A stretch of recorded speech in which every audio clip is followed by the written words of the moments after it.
आज हम पहला चैप्टर क्षितिज बुक का पहला चैप्टर पढ़ने जा रहे हैं। सूरदास यानी सूरदास ने जो पद लिखे हुए हैं। आपको सभी को पता है कि सूरदास जी जो हैं कृष्ण जी के अनन्य भक्त थे और उन्होंने उनका जो जीवन है उनका जीवन कृष्ण जी की भक्ति में ही बीत गया। इसलिए आज हम उनके द्वारा लिखित पद का जो है पाठ करेंगे।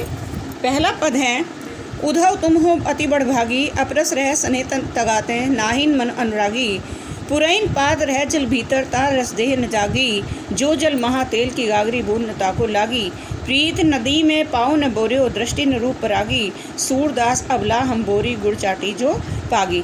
इन पंक्तियों में जो है ये कृष्ण जी के ये जो पद लिखे गए हैं ये तब का वर्णन है जब कृष्ण जी गोपियों के लिए, गोपियाँ तो कृष्ण जी के प्रेम में लिप्त थी, तो गोपियाँ जो है कृष्ण जी का इंतजार करती हैं, लेकिन कृष्ण भगवान जो हैं वो खुद तो जाते नहीं, अपने मित्र उद्धव को योग संदेश लेकर गोपियों के पास भेज देते हैं। तो ये जो पंक्तियाँ हैं, ये जो चैप्टर है उन्हीं से रिलेटेड है।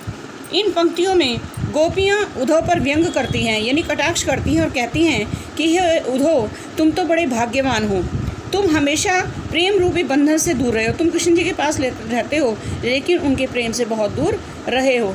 तुमने कभी प्रेम के खिंचाव को यानी तुमने जो है कृष्ण के प्रेम को नहीं जाना है और तुम्हारा मन जो है कृष्ण के प्रेम में कभी डूबा नहीं है। तुम तो जल में पलने वाले, जो ये एग्जाम्पल दिया है, जो जल महातेल की गागरी, यानी ये एग्जाम्पल देखो उन्होंने कैसा दिया है कि जिस प्रकार से जल में तेल की गगरी रहती है और उस पर तेल की चीज़ पर जल का कोई असर नहीं होता, तो उसी प्रकार से उन्होंने इनके कृष्ण जी के मन को भी कहा है कि कृष्ण जी का उद्धव को भी कहा है कि हे उद्धव, तुम्हारा मन जो है तेल की से लिपटी हुई गागर की तरह है जिस पर पानी की बूंद का कोई असर नहीं रहता। वह जल में रहकर भी अपने ऊपर जल का प्रभाव नहीं आने देती। उसी प्रकार तुम भी श्री कृष्ण के साथ तो रहते हो लेकिन उनके प्रेम से अछूते हो। तुमने कभी भी उनके प्रेम को अपने मन में नहीं आने दिया। यह अच्छा ही किया उद्धव कि तुमने कभी भी प्रीति नदी में पाँव न बोरो, कि प्रेम की नदी में, कृष्ण की प्रेम रूपी नदी में कभी पैर नहीं रखा और न ही तुम्हारी नज़र कृष्ण की रूप सौंदर्य पर कभी पड़ी। सूरदास अबला हम भोरी गुड़ चाटी जो पागी। आगे कहती है कि हम तो भोली भाली गोपियाँ हैं, अबला हैं, जो कृष्ण के प्रेम में इस तरह से लिपट गई हैं जैसे गुड़ के साथ चींटियाँ लिपट जाती हैं।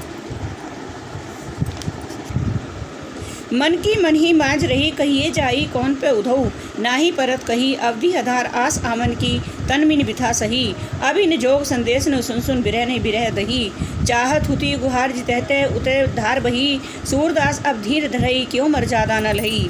इन पंक्तियों में जो गोपियाँ हैं वो विरह व्यतीत यानी विरह में डूबी हुई हैं और अपने जो कृष्ण जी के मित्र हैं उद्धव, उल्हाना देते हुए उनसे कहती हैं कि हे उद्धव, हमारे प्रेम की भावना जो है मन के मन में रह गई है, हमें कृष्ण के प्रति प्रेम नहीं मिला और न ही जो है हम उनके प्रेम से क्योंकि वो आए नहीं तो उनके प्रेम से हम अनभिज्ञ हैं, उनके प्रेम से में हम लिप्त नहीं हुए हैं और अपने न ही हम उनके सामने अपनी भावनाओं को व्यक्त कर सके हैं। अब तुम ही बताओ कि हम अपनी व्यथा को कैसे यानी अपने दुख को कैसे जाकर उनसे कहें। प्रेम की पीड़ा को कहा भी तो नहीं जा सकता। अब हम कृष्ण के आने की अवधि को अपने प्राणों का आधार यानी हम अवधि आधार आस माने उम्मीद, हमें कृष्ण के आने की उम्मीद है और तभी हम उनके सामने अपने मन की जो व्यथा है उसे कहेंगे। लेकिन अब तुम्हारे द्वारा दिए गए इस योग संदेश को सुनकर हमारी जो विरह व्यथा है, कृष्ण से बिछड़ने का जो दुख है वो बहुत अधिक बढ़ गया है। हम विरह की ज्वाला में जले जा रहे हैं और हमारा दुर्भाग्य देखो कि हम जिधर से अपनी रक्षा के लिए सहारा चाह रहे हैं, जिधर से भी हम उम्मीद बनाए हुए हैं, उधर से ही हमें योग साधना की धारा बहती हुई दिखाई दे रही है। अर्थात हम चाह रहे थे कि हम कृष्ण स्वयं हमसे आकर मिलेंगे और हमारी प्रेम भावना से संतुष्ट हो जाएगी, लेकिन उन्होंने तो उल्टे हमारे योग मार्ग का सिद्धांत आपको भेज दिया, आपके द्वारा हम तक भेज दिया, जो हमें सदा सदा के लिए कृष्ण से दूर रखना चाहता है। सूरदास गोपियों के माध्यम से कह रहे हैं कि अब तो कृष्ण ने सारी लोक मर्यादाएं यानी सूरदास अब धीर धरई क्यों मर्यादा न लही, कि कृष्ण जी तो अब मर्यादा को भूल गए हैं, उन्होंने तो मर्यादा को त्याग दिया है और हमारा प्रेम निभाने की बजाय हमें आपको योग संदेश देकर जो है एक तरह से धोखा दे दिया है।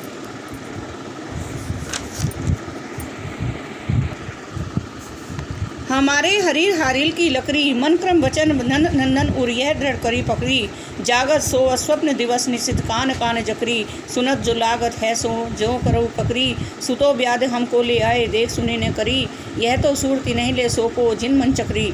इन पंक्तियों में हमारे हरी हारिल की लकड़ी, हारिल एक पक्षी है, हारिल जो है एक पक्षी होता है, तो वो जो जब बैठता है जिस लकड़ी पर तो उसको कस के पकड़ लेता है। तो यहाँ पर जो है ना गोपियों ने हारिल की लकड़ी का एग्जाम्पल दिया है कि जिस तरह से हारिल पक्षी लकड़ी को कसकर पकड़ लेता है, उसी प्रकार से मन क्रम वचन नंद नंदन उरिया दर करी पकड़ी। तो गोपियों ने भी नंद नंदन माने कृष्ण जी का जो नंद के पुत्र हैं, उनको मन और क्रम से एक उसकी लकड़ी की तरह से पकड़ा हुआ है। जागा सो स्वप्न जस नहीं जा कान जकरी, और सोते जागते सपने में भी दिन रात वो कृष्ण जी को ही देखते रहते हैं। सुनत जो लागत है ऐसो जो करो ककरी, और जो उन्होंने कृष्ण जी ने जो योग संदेश देकर भेजा है उद्धव को, वो उनको ऐसा लग रहा है जैसे मनुष्य कड़वी ककड़ी खा लेता है। सुतो व्याधि हमको ले आए देख सुने न करी, यह तो सूरती नहीं लो सोको जिनके मन चक्री। इन पंक्तियों में सूरदास जी कहते हैं कि कृष्ण जी ने उद्धव को, गोपियाँ कहती हैं कि उद्धव जो है हमारे लिए योग संदेश के रूप में एक बीमारी ले आए हैं, और ये जो हमने न कभी देखी है और न कभी सुनी है।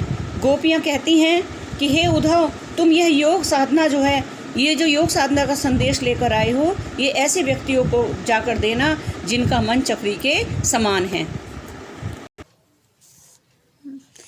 हरि है राजनीति पढ़ाए, समझी बात कहत मधुकर के, समाचार सब पढ़ पाए, एक अति चतुर होते पहले ही अब गुरु ग्रंथ पढ़ाए, बड़ी बुद्धि जानी जो उनकी योग संदेश पठाए, उद्धव भले लोग के आगे पर ही डोलत जाए, अब अपने मन फेर पाइए चलत जो होते जुराए, ते क्यों अनीति करें आपून जे और अनीति छुड़ाए, राज धर्म तो यह सूर जो प्रजा न जाही सताए। इनमें गोपियां जो है उद्धव से कहती हैं कि उद्धव, ऐसा लगता है कि कृष्ण जी ने अब राजनीति पढ़ लिया। जैसे राजनीति में लोग बाग जो है चारों तरफ की बातें करते हैं और अपनी चालाकी से काम करते हैं, उसी तरह से गोपियाँ जो है कृष्ण जी को ये कहती हैं कि कृष्ण जी ने भी राजनीति पढ़ ली है।